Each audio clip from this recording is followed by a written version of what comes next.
रामधारी खंड 1 की एक्सरसाइज 35 और 36 है, टोटल 800 वर्ड। स्टार्ट।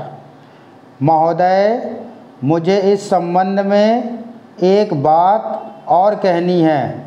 वह यह है कि मुझे मुख्य आयुक्त के भाषण के अनुसार यह आशा थी कि सरकार मजदूरों की उन्नति के लिए, उत्थान के लिए, उद्योगों के विकास के लिए और गाँवों की स्थिति सुधारने के लिए तकनीकी प्रशिक्षण देने का काम करेगी। लेकिन ऐसा ज्ञात होता है कि आर्थिक शक्ति सीमित होने के कारण इस ओर कार्यवाही करने की संभावना नहीं रही। फिर भी मुझे आशा ही नहीं अपितु पूर्ण विश्वास है कि भविष्य में हमारा मंत्रिमंडल इस ओर अवश्य अविलंब ध्यान देगा।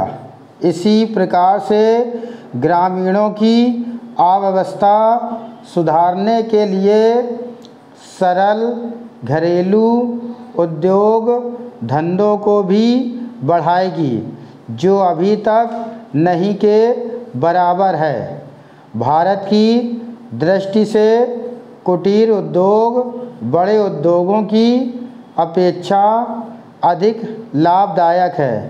पहली बात तो यह है कि भारत एक गरीब देश है और उसके पास इतना पैसा नहीं है कि वह बड़े उद्योगों के लिए पर्याप्त संख्या में बड़ी बड़ी मशीनें मंगवा सके। बड़े उद्योगों के लिए बहुत बड़ी बड़ी महंगी मशीनों की आवश्यकता होती है, जबकि कुटीर उद्योग छोटी छोटी और सस्ती मशीनों से चल जाते हैं। कुटीर उद्योगों के लिए ना तो बहुत बड़ी बड़ी इमारतें बनानी पड़ती हैं और ना ही बहुत महंगी मशीनों की आवश्यकता पड़ती है। अतः ये उद्योग छोटे छोटे गांव में भी प्रारंभ किए जा सकते हैं। कई उद्योग तो इतने थोड़ी पूंजी से भी शुरू किए जा सकते हैं कि उतनी पूंजी प्रायः हर किसी व्यक्ति के पास होती ही है। कुटीर उद्योगों में दूसरी बड़ी सुविधा यह है कि इनमें बहुत अधिक मजदूरों की आवश्यकता नहीं होती। एक परिवार के सदस्य ही उस उद्योग को चलाने के लिए पर्याप्त होते हैं। घर के सब सदस्य उस काम में हिस्सा बटा सकते हैं। बड़े उद्योगों में प्रत्येक मजदूर को कई विशेष कार्य सीखना होता है और उस काम में कुशलता प्राप्त करने में उसे काफ़ी समय लग जाता है।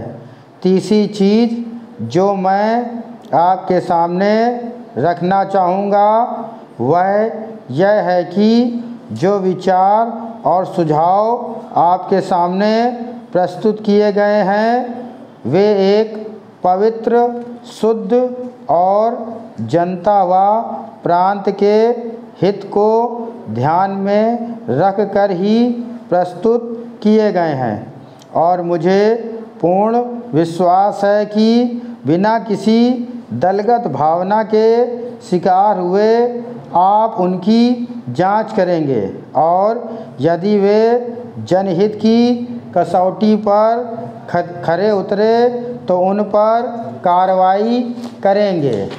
महोदय, इस संबंध में दिन प्रतिदिन बढ़ने वाले भ्रष्टाचार की समाप्ति के लिए और कर्मचारियों के रवैये के संबंध में माननीय सदस्यों ने विचार प्रकट किए।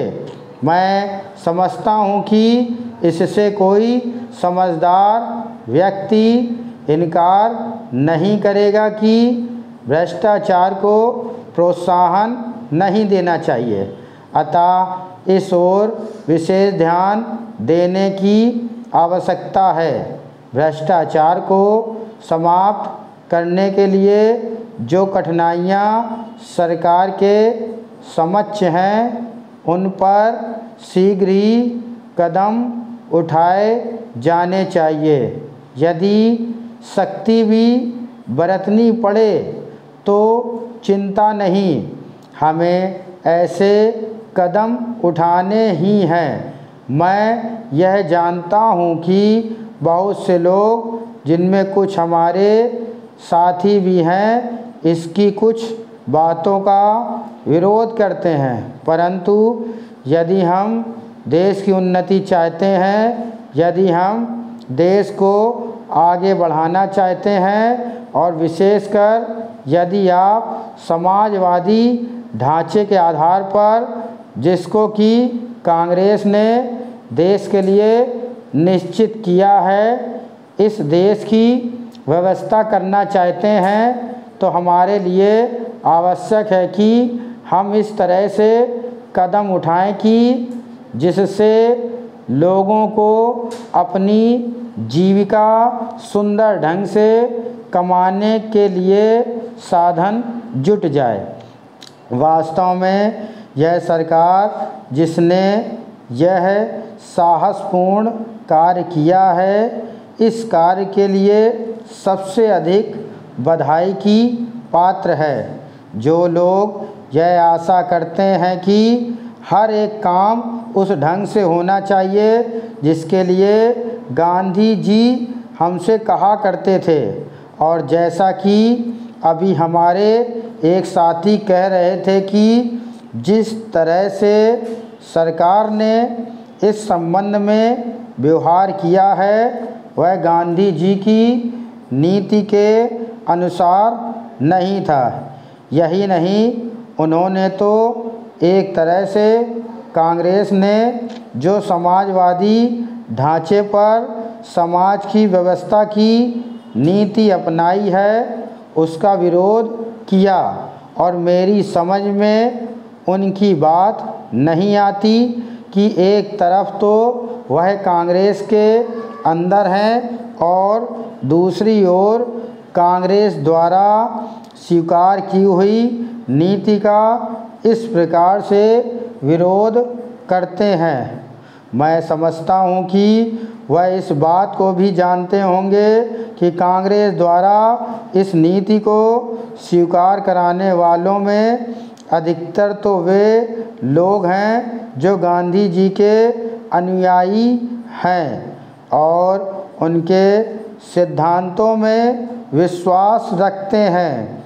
ऐसी स्थिति में उनकी वह बात समझ में नहीं आती कि आज सरकार प्रजातंत्र और गांधी जी के बताए हुए नियमों के अनुसार आचरण क्यों नहीं कर रही है।